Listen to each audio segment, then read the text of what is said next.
엄마, 여기서 오뎅 잠깐 드시고 계세요. 집사람 속이 안 좋아서 근처에 약국 있는지 한번 둘러볼게요. 저기 영수야. 아들은 제 부름에 아무 대답도 하지 않았습니다. 조심해서 다녀와라. 저희는 한동안 말없이 서로를 쳐다봤습니다. 붉어진 아들의 눈빛에서 왠지 모를 불안감을 느꼈습니다.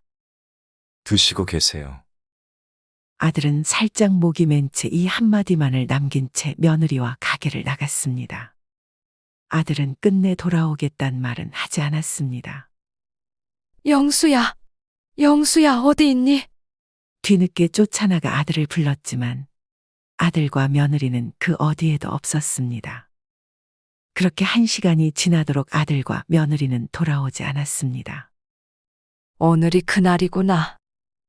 자식들이 부모를 산에다, 섬에다 데려가 버린다더니 거짓말이 아니었어. 날 일본까지 데려와 버린 거 보면 그냥 조용히 사라져 달라는 말이겠지. 저는 배신감에 하염없이 눈물을 흘렸습니다. 눈이 펑펑 오던 12월의 일본은 정말 추웠습니다. 살을 에는 귀가 떨어져 나갈 것 같았고 손을 녹이려고 입김을 내쉴 때마다 폐로 차가운 공기가 들어왔습니다. 하지만 그 추운 날씨보다 제 마음을 얼어붙게 만든 건 아들 며느리가 저를 버렸다는 사실이었습니다. 가게 주인이 난감해하며 제게 나가 달라는 손짓을 해서 더는 폐를 끼칠 수 없어서 밖으로 나왔습니다. 거리로 나와 정처 없이 걷다가 어느 한 골목으로 들어가 그대로 주저앉고 말았습니다. 깜빡이는 가로등 불에 의지해 가방 안을 들여다봤습니다. 가방에 들어있는 것이라곤 며느리가 넣어준 환전한 애나 몇 푼과 여권이 전부였습니다. 아들과 며느리는 애초부터 이럴 계획으로 제 핸드폰을 가지고 가버렸습니다. 서서히 숨이 다해가는 가로등 불빛이 마치 제 처지를 대변하는 듯했습니다. 제 삶의 유일한 희망이었던 아들의 배신에 저는 더 이상 살고 싶지 않았습니다. 그러자 갑자기 숨이 가빠오더니 가슴이 턱 막히면서 모든 것이 컴컴해졌습니다. 그렇게 저는 소복히 쌓인 눈 위로 그대로 쓰러졌습니다. 눈물로 흐릿해진 눈앞에 어린 영수가 보였습니다. 저는 큰아들의 작은 고사리 손에 솜사탕을 건네줬습니다. 그러자 어린 큰아들은 솜사탕을 쥐더니 혼자서 뛰어갔습니다. 영수야, 어디 가니? 이리 와, 엄마도 데려가. 어린 영수가 저 멀리 사라지자 세상도 칠흑같이 캄캄해졌습니다. 그렇게 저는 생을 마감했습니다. 그 순간 작은 불빛 하나가 나타나더니 저를 불렀습니다. 그 소리는 마치 제 마음속 깊은 곳에서 울려 퍼지는 듯했습니다. 그 불빛을 보며 저는 이렇게 생각했습니다. 내가 죽어서 천국에 온 거구나 하고 말이죠. 그러나 불빛은 점점 가까워지며 저를 향해 손짓하는 것 같았고 저를 부르는 목소리도 점점 더 크게 들려왔습니다. 어머님 눈 좀 떠보세요. 어디선가 들어본 듯한 익숙하면서도 낯선 목소리에 눈을 떴습니다. 그 순간 저는 제 앞에 있는 사람을 보고 깜짝 놀라고 말았습니다.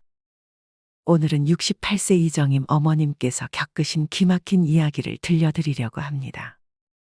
우리 부모님들께 여쭤보면 암보다 무서운 것이 치매라고 할 정도로 인간이라면 절대 걸리고 싶지 않은 것이 치매인데요.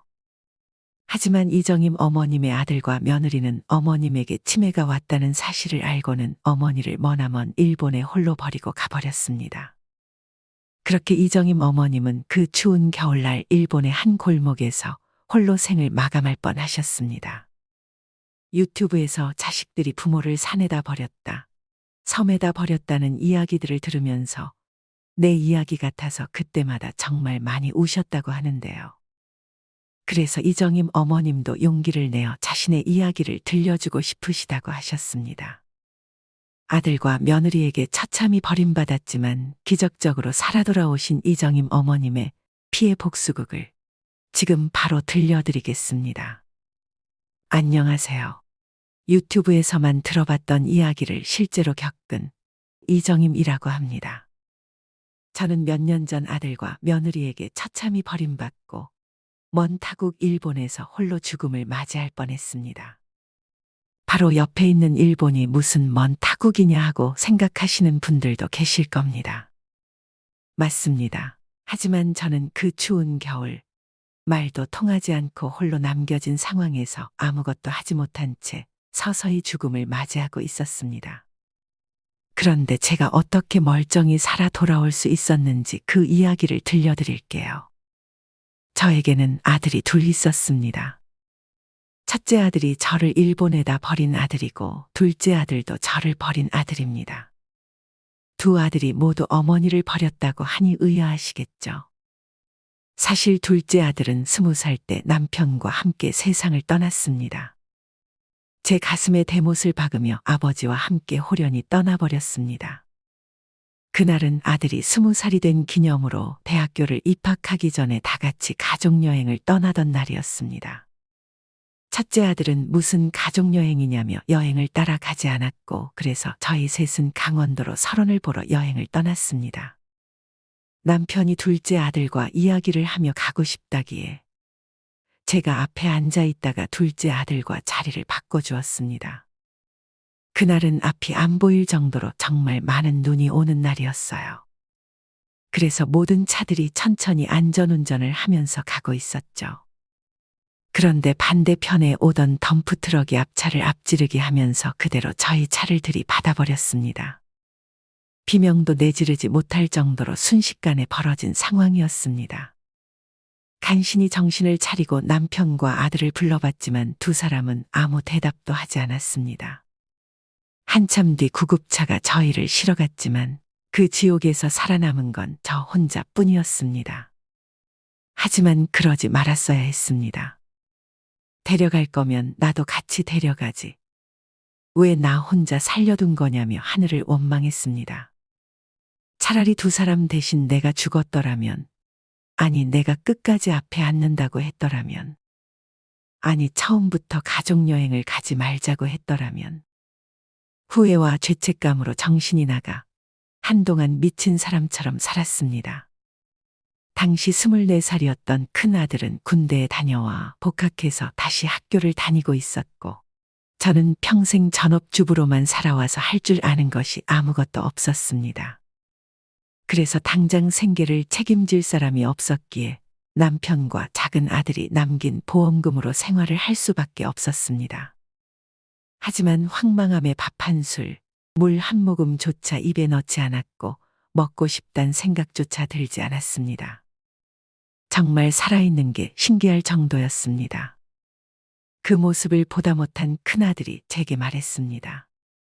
엄마 저도 슬퍼요. 나도 아버지랑 영태 보내서 슬프다고요. 하지만 언제까지 그 두 사람 붙잡고 계실 건데요? 저는 안 보여요. 엄마 큰아들은 안중에도 없냐고요. 우리 둘이서도 잘 사는 모습을 보여줘야. 아버지랑 영태가 하늘에서 맘 편히 지낼 거 아니에요. 그런 큰아들의 말에 정신이 번쩍 들었고 제 곁에 남은 큰아들을 위해 열심히 살아보기로 결심했습니다. 제가 잘할 수 있는 일이라고는 가족들에게 맛있는 밥을 차려주는 것뿐이라 저의 장점을 살려 시장에 작은 분식집을 차렸습니다. 저는 작은 아들이 제일 좋아했던 멸치국수와 김밥을 간판 메뉴로 내세워 팔았습니다. 가게에 작은 아들 또래의 남학생들이 찾아오면 저희 아들 같아서 국수도 곱빼기로 주었습니다. 그렇게 입소문이 나기 시작했고 처음에는 용돈이 없는 학생들이 많이 오던 것이 어느새 동네 맛집으로 소문이 나면서 많은 사람들이 찾아오기 시작했습니다. 3,000원짜리 국수를 팔아 많이 벌었을까 싶겠지만 한 달 생활비와 적금 그리고 큰아들의 대학 등록금까지 낼 만큼 벌었습니다. 큰아들도 엄마의 노력에 보탬이 되고자 장학금을 받으며 열심히 아르바이트를 해서 자기 용돈은 스스로 벌었었습니다. 엄마, 조금만 기다리세요. 제가 취업하고 돈 벌면 그때부터 호강 많이 시켜드릴게요. 속 깊은 아들 덕분에 저는 돈을 더 열심히 모을 수 있었습니다. 제가 돈을 악착같이 모았던 이유는 나중에 큰아들이 결혼할 때 집 하나는 꼭 마련해주고 싶었기 때문입니다. 그렇게 국수를 팔아 돈을 마련했고 아들은 34살이 되어 결혼을 했습니다. 남편과 작은 아들이 남기고 간 보험금과 제가 들어둔 적금으로 작은 집 하나는 마련해 줄 수 있을 것 같았습니다. 하지만 그런 제 바람은 순탄하게 흘러가지 않았습니다. 결혼 전 어느 날 큰아들과 며느리를 불러 집 마련할 때 쓰라고 통장을 내밀었습니다. 하지만 제 예상과는 달리 며느리는 제가 마련한 돈의 액수가 마음에 들지 않았는지 떨떠름한 표정을 지어 보였습니다. 그리고는 애꿎은 큰아들 옆구리만 쿡쿡 찔러댔습니다. 엄마, 이 돈으로는 우리가 봐놓은 집으로 이사 못 갈 것 같아요. 적지 않은 금액이었음에도 불구하고 아들은 돈이 적다는 내색을 했습니다. 제 피땀 어린 노력의 결과와 남편과 둘째 아들의 목숨과 맞바꾼 돈이 한순간에 아무 가치도 없는 돈이 되어버렸습니다. 그럼 도대체 얼마를 더 원하느냐는 말이 목구멍까지 차오를 때쯤 며느리가 말을 꺼냈습니다. 어머님, 여기 어머님 사시는 집이요. 저희가 알아본 아파트랑 너무 멀고 또 어머니 혼자 지내시기도 적적하시잖아요? 그래서 말인데 이 집 팔고 저희랑 같이 사시면 어때요? 하지만 그 말은 집 팔아서 돈을 더 보태달라는 소리였습니다.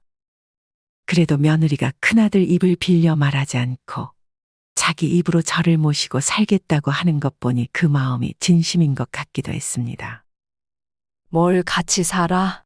그럼 가게는 또 어쩌고? 손님들이 내 국수만 기다리는데. 엄마 이제 쉬실 때도 됐죠. 그동안 더운 날 추운 날 왼종일 서서 얼마나 고생하셨어요.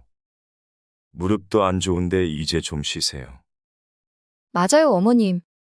이제 마음의 짐도 내려놓으시고 저희랑 같이 여행도 다니고 재미나게 살아요. 남편과 작은 아들을 떠나보내고 바쁜 일상에 치여 여행 한 번 가지 못했습니다. 아니, 못 갔다는 표현보다 안 갔다는 말이 더 맞을 것 같네요. 사실 여행이라는 단어만 들어도 그날의 악몽이 되살아나 제 스스로를 가두어 놓았던 것 같습니다. 그런 저에게 며느리가 마음의 짐을 내려놓고 함께 살자고 제안해주니 그 제안에 얼마나 가슴이 벅차올랐는지 눈물이 날 뻔했습니다.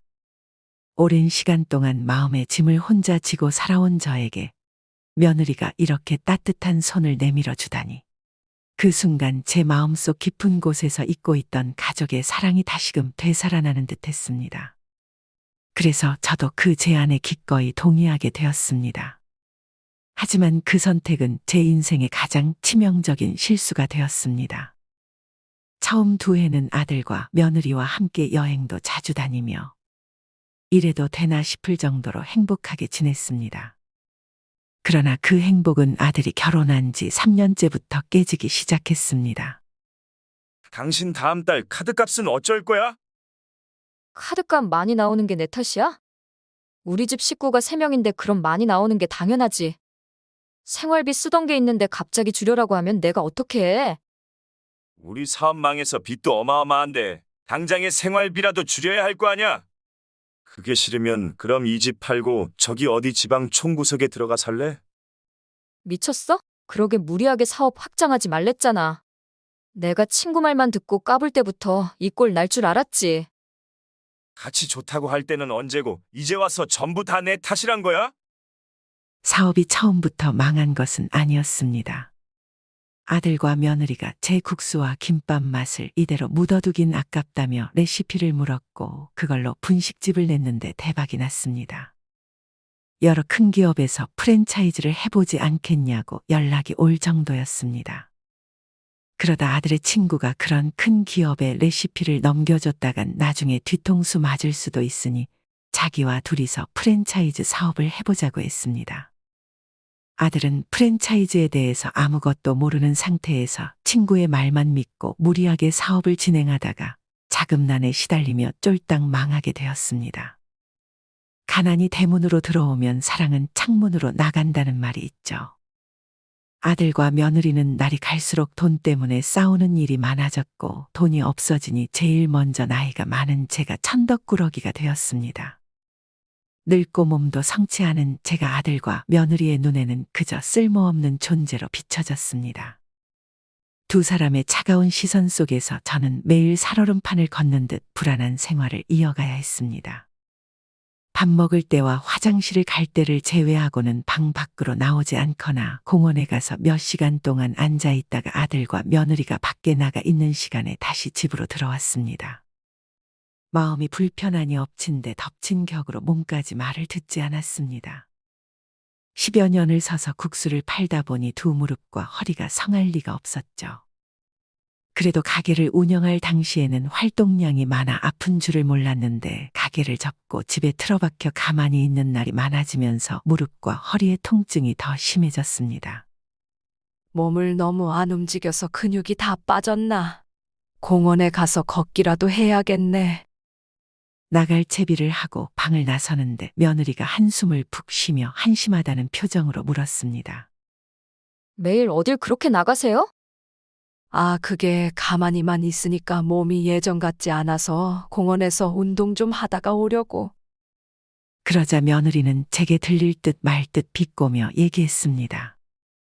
난 또 박스라도 주워 팔아서 밥값이라도 하는 줄 알았네. 그럼 다녀오세요. 나가서 다치지 마시고요. 며느리가 퉁명스럽게 말하긴 했지만 그래도 저를 걱정해 주었습니다. 저는 그런 며느리를 이해하려고 했습니다. 돈 걱정으로 신경이 날카로워진 상태라 예민하게 구는 것이 당연하다고 생각했습니다. 오히려 제가 도움을 못 줘서 미안한 마음이 들었죠. 그래, 조심해서 다녀올게. 걱정해줘서 고맙다. 아니, 그게 아니고요. 다치시면 또 병원비 왕창 깨지니까 그러죠. 저희 요즘 사정 아시잖아요. 그랬습니다. 며느리는 저를 걱정해서 하는 말이 아니었습니다. 제가 다치는 것보다 제가 다쳐서 나올 병원비가 더 무서웠던 거였죠. 저는 벌겋게 달아오른 얼굴이 부끄러워 서둘러 집을 나왔습니다. 그렇게 한참을 걷다가 공원 벤치에 앉아서 지나가는 사람들을 바라보았습니다. 저마다 웃는 얼굴로 행복해하는 모습 속에서 저는 마치 나홀로 떨어져 있는 섬처럼 소외감을 느꼈습니다. 다들 평화로워 보이네. 그리고 또 한 차례 후회가 밀려왔습니다. 자식들과 떨어져 살았다면 어땠을까? 그럼 계속 국수집도 할 수 있었을 거고, 지금쯤 돈도 좀 모았을 텐데. 지금처럼 아들 며느리가 힘들어 할 때 돈이라도 보태줄 수 있었을 텐데. 하지만 지나간 일을 떠올리며 후회해봤자 소용없는 일이었습니다. 벌써 시간이 이렇게 됐나? 늦게 가면 며느리가 또 화낼 텐데. 저는 며느리의 심기에 거슬리는 행동을 하지 않으려고 노력했습니다. 서둘러 발걸음을 움직였고 숨을 헐떡이며 간신히 집에 도착할 수 있었습니다. 그런데 집안에는 아무도 없었습니다. 늦지 않아 다행이라 생각하며 화장실에 들어가 손을 씻었습니다. 문을 닫고 손을 씻는데 현관문 열리는 소리가 들리면서 아들과 며느리의 말소리가 들렸습니다. 전에 얘기했던 일본 여행 말이야. 어머님 걸으실 수 있을 때 가야 될 텐데 요즘 걷는 게 많이 힘들어 보이셔서 더 늦으면 안 될 것 같아. 그래, 더 늦기 전에 가야지. 근데 내가 하나 더 알아보라고 했던 거는 알아봤어. 그건 병원에 가서 정밀 검사를 받아봐야지. 내일 당장 모시고 가보지 뭐. 집안 사정도 안 좋은데 일본 여행이라니 조금 의아했습니다. 그러다 문득 한 달 뒤가 제 생일이라는 걸 깨달았어요. 얘들이 내 생일이라고 무리하는 거 아닌가 모르겠네. 얘기 꺼내면 안 간다고 해야지. 그런데 정밀 검사는 뭘 말하는 거지? 무릎 얘긴가? 저는 애들이 놀래지 않도록 일부러 인기척을 내고 밖으로 나갔습니다. 이제 오니? 어머님 집에 계셨네요? 응, 나도 조금 전에 집에 왔어. 그러세요? 시장하시죠. 저희가 족발 사왔거든요. 얼른 오세요. 다 함께 족발을 먹고 있는데 아들이 제게 말을 걸었습니다. 엄마, 보험 어떤 거 들고 계세요? 실비랑 암보험이랑. 생명보험은 안 들고 계세요? 그것도 하나 있지. 그런데 보험은 왜? 아니, 제 친구가 보험을 하는데 하도 보험 하나 들어달라고 그래서 엄마 거 하나 들어줄까 했죠. 그런데 생명보험은 몇 개씩 들어도 되지 않아?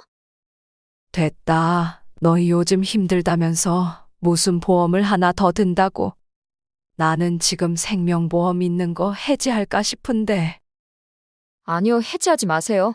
그 정도 낼 돈은 있으니까. 아, 그건 그렇고 어머님 저랑 내일 병원에 가서 치매 검사 한번 받아봐요. 치매 검사 갑자기 왜? 갑자기라뇨? 어머님 나이에 치매 검사 받는 거 갑자기 아니에요. 치매와 왔을 때 검사 받아봤자 아무 소용없고 미리 검사해놔야 치매가 안 오게 예방할 수 있죠. 그리고 어제 집에 들어오실 때 현관문 비밀번호 계속 틀리셨잖아요. 제가 집 안에 있다가 도둑이 문 열려고 하는 줄 알고 얼마나 놀랬는 줄 아세요? 그건 내가 잠깐 딴 생각한다고 잘못 누른 거야. 어제 딱 한 번 그랬어. 아니에요. 그건 어머님 착각일 수도 있어요. 정확한 건 검사를 받아봐야 알죠? 아니 됐대도.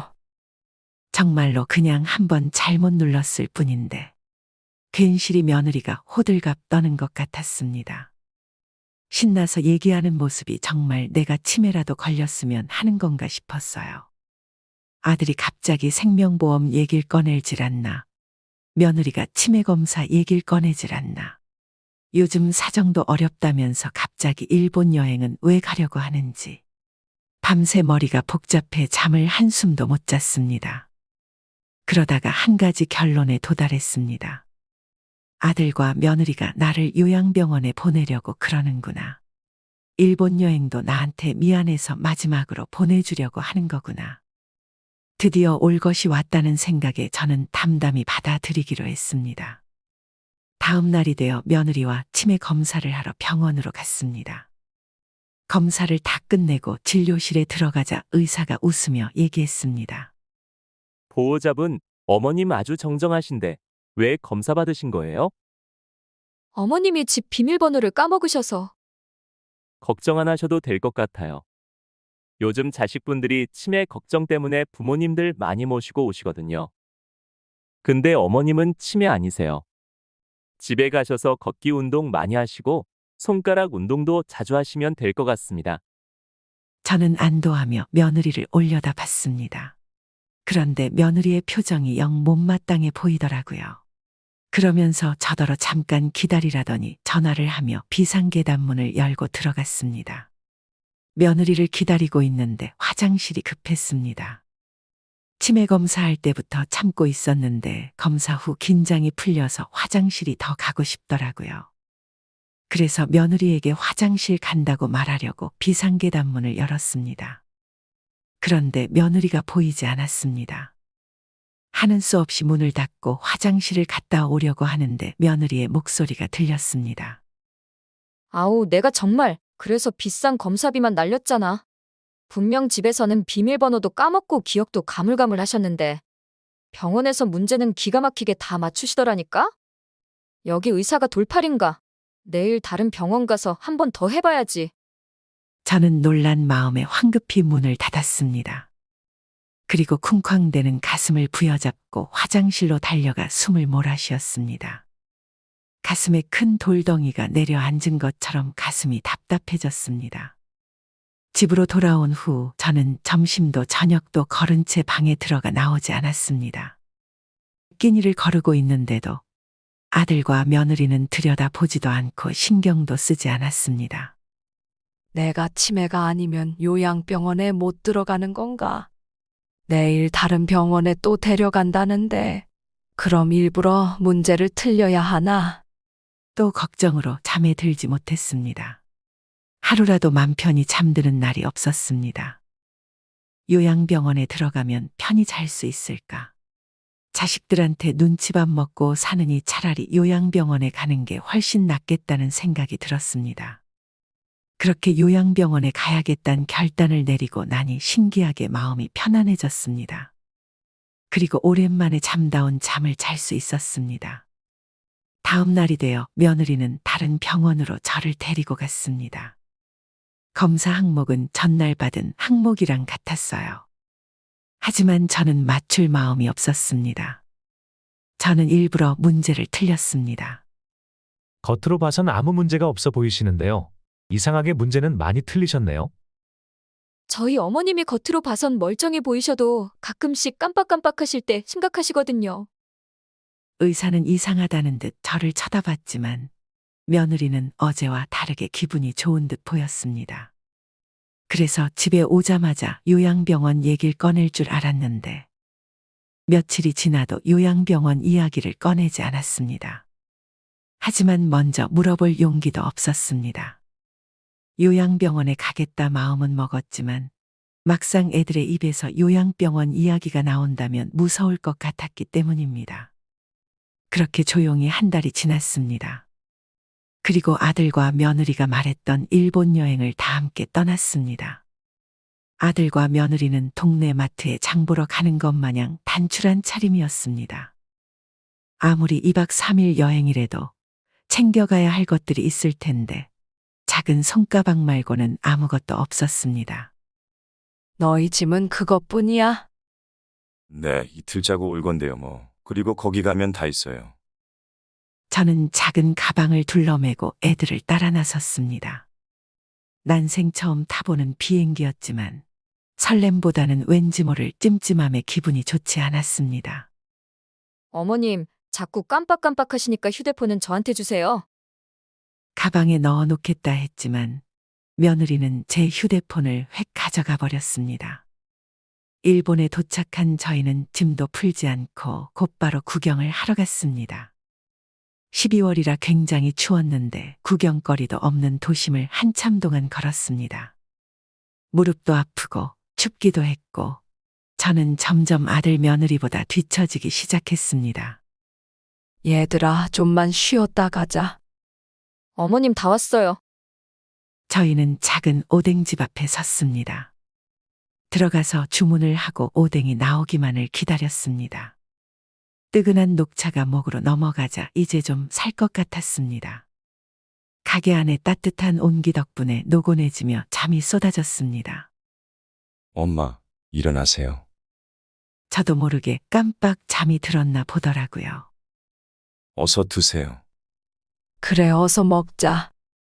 그런데 갑자기 며느리가 국물 한 숟갈을 먹더니 배를 부여잡고 인상을 썼습니다. 아, 배가 왜 이렇게 아프지? 비행기 안에서 먹은 게 체했나? 그러더니 속이 안 좋다며 약을 사러 가겠다고 했습니다. 엄마, 여기서 잠깐 드시고 계세요. 밖에 나가서 근처에 약국이나 둘러볼게요. 저기 영수야. 아들은 제 부름에 아무 말 없이 저를 바라봤습니다. 조심해서 다녀와라.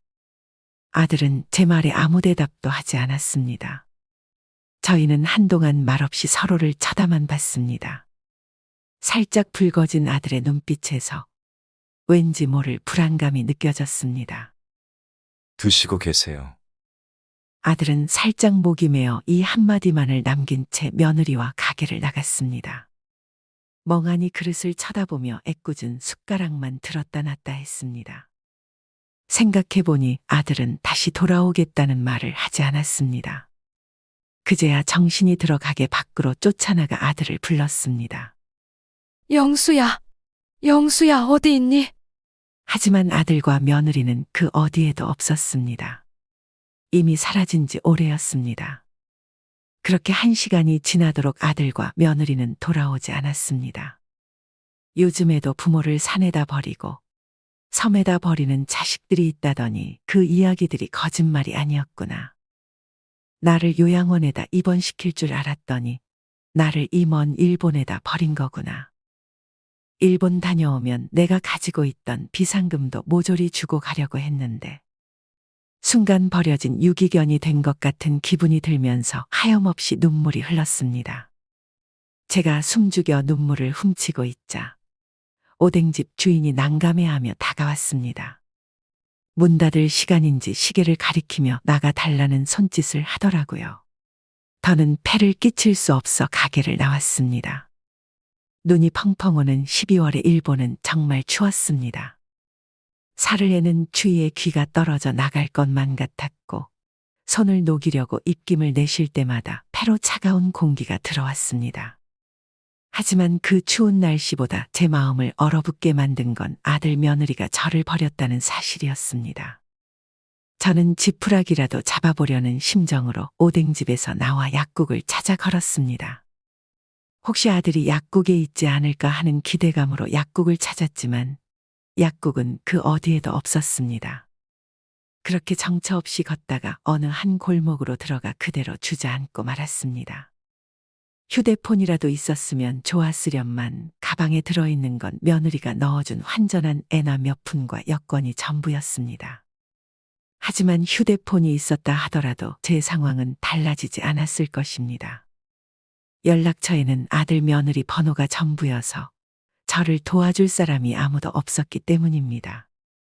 인생이 참으로 허무했습니다.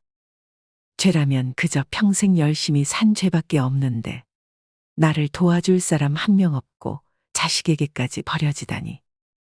저는 모든 걸 다 내려놓고 현실을 받아들이기로 했습니다.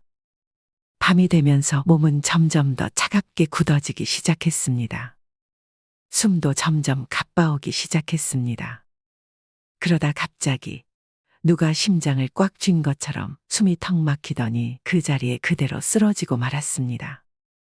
흐릿해진 눈앞에 어린 큰아들이 보였습니다. 엄마, 이 솜사탕 좀 봐. 정말 맛있겠다. 저는 큰아들의 작은 고사리 손에 솜사탕을 건네줬습니다. 그러자 어린 큰아들은 솜사탕을 쥐더니 혼자서 뛰어갔습니다. 영수야, 어디 가니? 이리 와, 영수야. 엄마랑 같이 가. 그렇게 어린 영수가 사라지자 사방이 칠흑같이 컴컴해졌습니다. 그렇게 저는 생을 마감했습니다. 그런데 그 순간 눈앞에 밝은 불빛 하나가 나타나더니 저를 불렀습니다. 그 불빛을 보자 저는 천국으로 갔구나 생각했습니다. 그런데 저를 부르는 목소리가 점점 커졌습니다. 어머님, 어머님 눈 좀 떠보세요. 제 목소리 들리세요?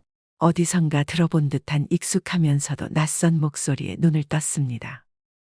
어머님 저 누군지 알아보시겠어요? 저 예전에 그 순간 저는 제 앞에 있는 사람을 보고 깜짝 놀라고 말았습니다. 처음엔 흐릿한 형체만 보여서 아들이 돌아온 줄 알았습니다. 하지만 저를 간절히 부르던 그 사람은 아들이 아니었습니다. 어머님 저 기억 안 나세요? 어머님이 저 살려주셨잖아요. 너 경태 아니니? 맞아요. 저 경태예요. 기억나시죠? 그런데 여긴 어디야? 난 분명 죽었었는데. 병원이에요. 어머님 정말 큰일 날 뻔하셨어요. 지금은 안정 좀 취하시고 내일 다시 이야기해요. 쓰러진 저를 병원에 데려다 준 사람은 다름 아닌 바로 15년 전에 제가 살려준 청년이었습니다. 15년 전 경태는 매일 국수를 먹으러 가게 해왔습니다.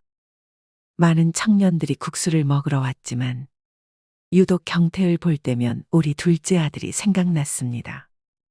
여기 김밥도 같이 먹어요. 매일 밀가루만 먹으면 속 버려요. 저 김밥은 주문 안 했는데요. 저 국수값 낼 돈밖에 없어요. 괜찮으니까 먹어요. 나도 이 재료 오늘 못 팔면 어차피 다 버려야 해요. 그러니까 맘 편히 먹어요.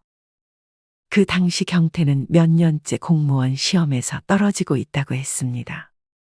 대학교도 1년만 다니고 군대에 다녀온 뒤 그 이후로 계속 공무원 시험에 도전했지만 계속되는 낙방에 경태는 깊은 좌절감에 시달리고 있었습니다. 친구들은 일찍이 합격해서 모두 자리 잡고 결혼도 했다며 자신의 처지를 비관하고 있었습니다. 그러던 어느 날 경태는 국수집에 오는 게 오늘이 마지막이라고 제게 말했습니다. 오늘이 마지막이라니? 어디 취업이라도 됐어? 아니요, 그런 건 아니고. 경태는 국수를 먹는 내내 눈물을 흘렸습니다. 저는 뭔가 심상치 않은 낌새를 알아차렸습니다. 사실 경태는 그날 제일 좋아하는 음식을 먹고 세상을 떠나려고 했다 했습니다. 그런데 아무리 생각해봐도 국수밖에 안 떠오르더래요. 부모님 두 분 다 잘 계셔? 네, 그럼 진짜 그러면 안 되지. 어떻게 스스로 목숨 끊을 생각을 해? 공무원 아니면 다른 거 하면 되지. 이 세상에 직업이 얼마나 많아? 몇 년을 고생하고 들어가서도 못하겠다고 때려치고 나오는 사람들이 수두룩해.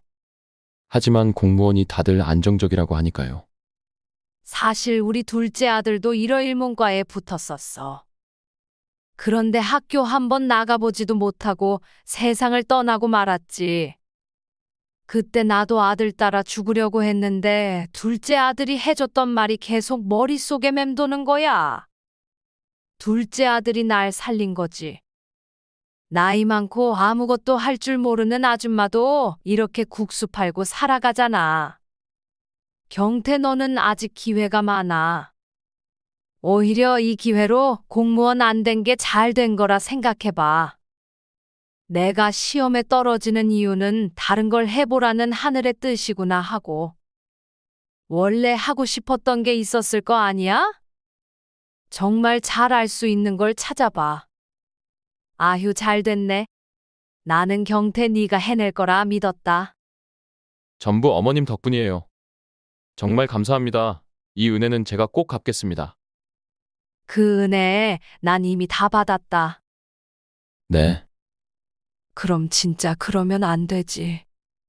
어떻게 스스로 목숨 끊을 생각을 해. 공무원 아니면 다른 거 하면 되지. 이 세상에 직업이 얼마나 많아? 공무원이라고 다 좋을 것 같아. 몇 년을 고생하고 들어가서도 못하겠다고 때려치고 나오는 사람들이 수두룩해. 하지만 공무원이 다들 안정적이라고 하니까요. 사실 우리 둘째 아들도 일어일문과에 붙었었어. 그런데 학교 한번 나가보지도 못하고 세상을 떠나고 말았지. 그때 나도 아들 따라 죽으려고 했는데 둘째 아들이 해줬던 말이 계속 머릿속에 맴도는 거야. 둘째 아들이 날 살린 거지. 나이 많고 아무것도 할 줄 모르는 아줌마도 이렇게 국수 팔고 살아가잖아. 경태, 너는 아직 기회가 많아. 오히려 이 기회로 공무원 안 된 게 잘 된 거라 생각해봐. 내가 시험에 떨어지는 이유는 다른 걸 해보라는 하늘의 뜻이구나 하고. 원래 하고 싶었던 게 있었을 거 아니야? 정말 잘 알 수 있는 걸 찾아봐. 경태 말없이 고개만 끄덕였습니다. 그날 집에 가서 경태에게 괜한 오지랖을 부린 건 아닌가 걱정이 되었습니다. 하지만 다행히 경태는 웃는 얼굴로 매일 국수를 먹으러 왔습니다. 저는 그날부터 경태에게 국수값을 받지 않았습니다. 그리고 3년 뒤 경태는 대학교를 졸업하고 일본에 있는 회사에 취업을 했다고 했습니다. 아휴, 잘 됐네. 나는 경태 네가 해낼 거라 믿었다. 전부 어머님 덕분이에요. 정말 감사합니다. 이 은혜는 제가 꼭 갚겠습니다. 그 은혜 난 이미 다 받았다. 경태가 죽지 않고 살아준 것만으로도 저는 충분히 감사했습니다. 그 이후로는 소식이 끊겼지만 어딘가에서 열심히 살아가고 있을 거라 믿었고 또 그러길 바랬습니다. 그랬던 경태를 15년 만에 일본에서 만나게 된 거예요. 그동안 어떻게 지냈어? 처음에 일본의 작은 무역회사에 취업하고 거기서 2년 정도 일하다가 2년 동안 모은 돈으로 주먹밥이랑 김밥 하는 작은 가게 하나를 차렸어요. 원래 제 꿈이 음식점 차리는 거였거든요. 그러다 잘 돼서 편의점에도 납품하고 일본 전역에 분점도 많이 냈고요. 아이고, 그럼 사장님이네. 경태 네가 잘 돼서 너무 좋다. 아니에요, 어머님. 그냥 운이 좋았어요. 다 경태 네가 열심히 살아온 결과야. 이렇게 열심히 살아가는 모습 보니 너무 좋아. 그런데 어머님은 어쩌다 거기 쓰러져 계셨던 거예요? 저는 아무 말도 할 수가 없었습니다. 제가 그날 분점 위치 알아보러 거기 안 갔으면 어머님 정말 큰일 나실 뻔하셨어요. 왜 혼자 계셨던 거예요? 설마 죽으려고 하셨던 거예요? 그런 건 아니야. 그동안 참아왔던 서름이 북받쳐 경태에게 그동안 있었던 이야기를 털어놓았습니다. 어떻게 친자식이 그럴 수가 있어요? 어머님, 드디어 제가 은혜를 갚을 날이 온 것 같네요. 일단 퇴원하시면 저희 집으로 가세요. 당장 한국 가시면 또 큰일 나실 것 같아요. 저희 집에서 몸 좀 추스리시고 앞으로 어떻게 하면 좋을지 같이 생각해봐요. 경태의 가족들은 저를 가족처럼 반갑게 맞아주었습니다. 안녕하세요. 추우시죠? 얼른 들어오세요. 여기 계시는 동안 내 집이다 생각하시고 맘 편히 지내세요. 안녕하세요, 할머니. 경태의 가족들은 제 친아들과 며느리보다 저를 더 살뜰히 대해줬습니다. 경태의 가족들은 저를 일본 전역으로 데리고 다니며 좋은 곳을 관광시켜주고 맛있는 음식들을 대접해 주었습니다. 얼마 만에 느껴보는 온정이었는지 정말 행복했습니다. 경태의 가족은 제가 정말로 바라던 가족의 모습이었어요. 하지만 그 행복 깊숙한 곳에 자리 잡은 상처가 저를 쿡쿡 찔렀습니다. 경태의 가족과는 반대로 제 가족은 이미 산산조각 나버린 상태였으니까요. 그래서 그런 행복한 순간에도 괴리감이 느껴졌고 나 혼자 소외된 듯한 기분이 들었습니다. 그런 제 마음을 알아챘는지 경태가 제게 놀라운 말을 꺼냈습니다. 어머님, 제가 한국에도 가게를 하나 내려고 계획 중이거든요. 어머님이 거기를 맡아주세요. 마음 같아서 어머님 명의로 하나 드리고 싶은데 자식들이 이 사실을 알면 또 가만히 있지 않을 것 같으니까. 어머님이 지점장을 맡아주셨으면 좋겠어요. 제가 어머님이 지내실 집도 마련할게요. 벌써 이렇게나 많이 신세를 졌는데 나한테 일자리도 주고 지낼 집까지 마련해 준다고? 가게 전체적으로 관리해 줄 사람은 따로 또 둘 거니까 너무 걱정 마세요. 어머님은 그냥 일주일에 한두 번 정도 나오셔서 가게 스쿨터 보고만 가셔도 돼요. 도대체 나한테 이렇게까지 잘해주는 이유가 뭐야? 어머님은 제 생명의 은인이시잖아요. 절 살려주신 값에 비하면 이쯤은 아무것도 아니에요. 그리고 어머님의 조언이 없었다면 지금 이만큼 성공할 수도 없었을 거예요. 다 어머님 덕분이에요. 그러니 사양하지 마시고 받아주세요. 아들은 자기 부모를 다른 나라에다 버리고 갔는데 경태는 친자식도 아니면서 내가 뭐라고 이렇게까지 자기 부모처럼 신경을 써주는지 저는 만감이 교차하며 하염없이 눈물이 흘렀습니다. 저는 경태의 말에 따르기로 했습니다. 대신 나도 조건이 있어. 나는 너한테 패 끼치면서 살고 싶지 않아. 그러니까 월급 받으면 매달 집세는 내게 해줘. 패 끼치다뇨. 어머님 그런 생각 안 하셔도 돼요. 나도 염치가 있지. 일도 시켜주는데 집도 거저 살라고? 그건 내 스스로가 용납이 안 돼. 그렇게 하게 해줘. 안 그럼 그 제안 받아들일 수 없어. 경태는 말없이 고개를 끄덕였습니다. 그 후로 일은 일사천리로 진행됐습니다. 경태는 서울에 가게를 낼 위치를 정한 뒤 곧바로 인테리어에 들어갔습니다. 그렇게 저희는 2달 뒤 한국에 들어올 수 있었습니다. 지점장으로 취업을 하기 위해 근로계약서를 작성했습니다. 그런데 고용보험에 가입하려고 하니 제가 실종신고가 되어 있어서 보험에 가입을 할 수가 없었습니다. 거기 경찰서죠. 제가 고용보험에 가입하려고 하는데 실종신고가 돼 있어서요. 저는 경찰서에 전화해 본인이라고 말한 뒤 실종신고를 풀어달라고 말했습니다. 하지만 경찰서에선 신원을 확인해야 하니 주민등록증이나 여권 그리고 제가 생존했다는 것을 입증할 자료를 가지고 오라고 했습니다. 그래서 저는 여권을 가지고 경태와 함께 경찰서로 갔습니다. 이분은 관계가 어떻게 되세요? 자식분이세요? 아니요, 저는 자식이 아닙니다. 하지만 실종 신고하신 분이 아드님이라고 나오는데 아드님은 안 오셨어요? 아드님이 오셔서 확인하시는 게 절차가 가장 빠릅니다. 그러면서 경찰은 아들에게 전화해 신고 처리에 필요한 서류를 가지고 경찰서로 오라고 했습니다.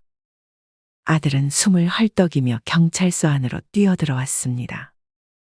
저희 어머님이 살아오셨다고요. 저는 반가운 마음에 영수야 하고 아들의 이름을 불렀지만 아들은 저를 보지도 않고 경찰에게 다가가 제가 어떻게 경찰서로 왔는지 꼬치꼬치 캐물었습니다. 저희 어머니가 어떻게 한국에 오신 거죠? 혼자 온 건가요? 핸드폰도 돈도 없으셨는데 어떻게 오신 거죠? 아들의 짐승만도 못한 태도에 화가 난 경태가 아들의 멱살을 잡았습니다. 당신이 이러고도 자식이야? 어머님 안부부터 묻는 게 먼저 아니냐고. 너 같은 거도 자식이라고. 어머님이 그냥 눈 감아주신다고 하시니까 이제 그만 좀 해. 당신이야? 당신이 우리 엄마 한국에 데려왔어? 김영수 씨, 실종 신고 당시 어머님이 치매 환자신데 혼자 집 밖에 나가셨다가 못 찾으셔서 신고하셨다면서요. 그런데 한국에 어떻게 온 거냐뇨? 지금 거짓으로 신고하신 겁니까? 방금 하신 말씀 법적으로 굉장히 불리할 수 있습니다. 아니, 저는 그게 아니라. 형사님, 아들 말이 맞아요. 제가 치매 때문에 정신이 오락가락합니다. 그날도 어떻게 집 밖에 나갔는지 기억도 안 나요. 그러다가 여기 이 청년이 절 구해준 겁니다. 정말이에요. 아들은 잘못이 없습니다. 그렇게 저는 마지막까지 아들을 변호했습니다. 경찰서를 나오며 저는 서둘러 가는 아들을 따라가며 이름을 불렀습니다. 영수야, 내가 그날 거기서 1시간이나 기다렸어. 너희 정말 날 일본에다 버리고 간 거니? 아니다. 오랜만에 봤는데 어디 얼굴 좀 보자. 엄마 좀 봐봐. 어쨌든 돌아오셨으니 됐잖아요. 아들은 뒤돌아선 채 이 한마디를 하고는 기다리던 며느리 차를 타고 쌩안이 가버렸습니다. 그렇게 아들 영수는 또 한 번 제 가슴에 대못을 박았습니다. 하지만 이제 더 이상 슬퍼할 수만은 없었습니다. 죽음에서 기적적으로 살아 돌아왔는데 절 살려준 경태에게 보답하기 위해서라도 꿋꿋하게 살아가는 모습을 보여주고 싶었습니다. 가게의 주 메뉴는 주먹밥과 김밥이었지만 저는 경태에게 국수도 같이 팔아보면 어떻겠냐 제안했습니다. 경태는 그럼 하루 20그릇 한정으로 팔아보자며 흔쾌히 동의했습니다. 손님들의 반응은 정말 좋았습니다. 국수는 한국 지점에만 있는 메뉴였기 때문에 그 국수를 먹어보려고 일본에서도 많은 사람들이 찾아왔습니다. 그렇게 가게가 점점 유명해지면서 유튜버들도 많이 찾아왔습니다. 저는 촬영하는 사람들이 올 때면 주방으로 숨기 바빴습니다. 그러다 하루는 제가 어떤 유튜버의 방송에 살짝 노출이 됐나 보더라고요. 그것이 재앙의 시작이었습니다. 아들과 며느리가 그 방송을 보고 가게로 찾아왔습니다. 아들 며느리는 저를 보자마자 돈 달라는 얘기부터 했습니다. 가게 차릴 만큼 돈 가지고 계셨으면서 저희가 힘들어할 때 모른 채 입국 닫고 있었던 거예요? 맞아요, 어머님. 그럼 경찰서에서 만났을 때 말씀해 주셨어야죠. 지금 저희 집에 빨간 딱지 붙기 직전이라고요? 이 가게 내 가게 아니다. 나도 직원으로 월급 받고 일하는 거야. 그러니까 돌아가. 그 나이에 누가 일을 시켜준단 거예요? 말도 안 되는 소리 하지 마시고 돈 가진 거 있으면 저희 좀 주세요. 너희한테 나는 그날 죽지 않았니? 또 돈 보고 눈이 벌게져서는 이제 와서 다시 부모 노릇하란 거야? 나는 경찰서에서 헤어진 이후로 내 아들은 다 죽었다. 진짜 이렇게 나온다는 거죠? 아들은 그 다음 날부터 가게에 앉아서 행패를 부리기 시작했습니다. 음식에 일부러 머리카락을 넣어 위생이 더럽다고 큰 소리로 이야기하고 갑자기 배가 아프다며 배를 부여잡고 바닥에 뒹굴기도 했습니다. 그리고 가게에 몰래 쥐를 풀어 손님들을 다 쫓아내기도 했고요. 이를 빌미로 구청에다 위생신고를 넣어 영업 정지를 먹이기도 했습니다. 하지만 아들과 며느리의 이 부도덕한 행태는 고스란히 가게 CCTV에 담겨 있었고 거짓이라는 것이 바로 들통나버렸습니다. 막대한 손해를 입은 경태는 도저히 안 되겠다며 아들을 고소하겠다고 했지만 저는 이번에도 한 번만 더 아들을 용서해달라고 했습니다. 그리고 경태는 또 한 번 제 부탁을 들어주었습니다. 그 대신 아들이 가게에 얼씬도 하지 못하게 가게 근처에 경호원을 배치해 놓겠다고 했습니다. 여전히 정신을 차리지 못한 아들과 며느리는 가게에 난동을 부리려고 찾아왔지만 경호원에게 제지당하며 그 뒤로는 가게에 찾아오지 않았습니다. 아들이 전화와 문자로 부모가 자식의 빚을 변제해 줘야 한다고 법적인 용어를 써가며 제게 협박을 했습니다. 하지만 경태의 도움으로 저도 변호사의 자문을 받을 수 있었습니다. 알아본 바로는 부모가 연대 보증을 서거나 부모의 재산으로 대출을 받은 경우에는 제가 빚을 같이 갚아줘야 하지만 저는 이미 제 명의의 집과 가게를 팔아 아들에게 다 넘겨준 상태였고 제가 가진 재산은 하나도 없었습니다. 그래서 제가 빚을 변제할 의무는 없다고 했습니다. 그리고 아들은 이미 큰 잘못을 여러 번 저질렀기에 더 이상 저에게 협박하지는 못할 것이라고 말해주었습니다. 그 후 아들은 빚을 갚기 위해 살던 집을 팔고 옥탑방에 들어가게 되었다는 소식을 들었습니다. 집을 팔고도 여전히 빚이 남아 있었지만 남은 빚은 자기들이 알아서 할 문제였습니다. 하지만 이렇게 단호하게 말해도 여전히 아들이 마음에 쓰이는 건 어쩔 수 없는 것 같습니다. 아무리 저를 버린 아들이라 해도 하나밖에 없는 제 아들이니까요. 하지만 남은 인생은 마음 단단히 먹고 저부터 우선적으로 생각하고 살기로 다짐했습니다. 그리고 앞으로도 제가 옳은 결정을 하며 살아갈 수 있도록 댓글로 많은 응원해 주시면 감사하겠습니다. 이상으로 오늘의 이야기 마치겠습니다. 오늘 이정임 어머님의 이야기가 흥미로우셨다면 좋아요와 구독 그리고 공유하기를 해주셔서 주변 분들과 많은 이야기 나누어 보셨으면 좋겠습니다. 그럼 다음에 더 좋은 영상으로 찾아뵙겠습니다. 감사합니다.